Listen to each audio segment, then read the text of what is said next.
Guys, ang dami ng bunga sa kay Mito. Ito guys, puno ng santol oh.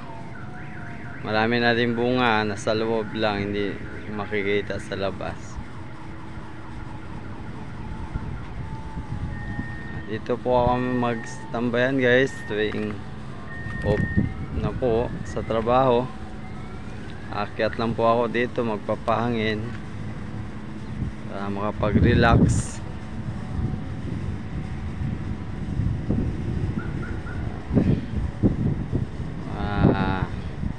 Kahit papaano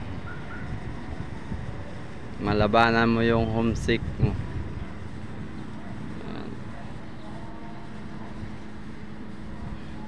Dito kasi maganda kasi rating ng malayo yung mga paningin natin.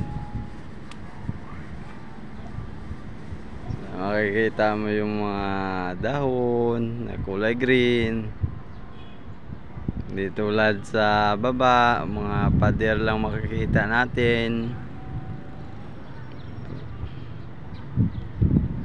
Shout out po pala sa mga bayani nating OFW dyan. Ingat po kayo palagi kung saan man po kayo ngayon. Sa mga sikat nating vlogger,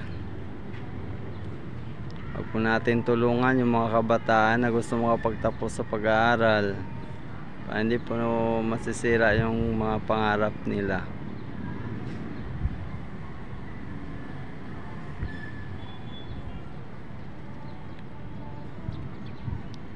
Guys, subscribe din ako sa aking YouTube channel. Sana tulungan nyo din po ako para balang araw tayo lang din naman ang magkatulungan. Tulong-tulong lang po tayo. Salamat and God bless po sa ating lahat.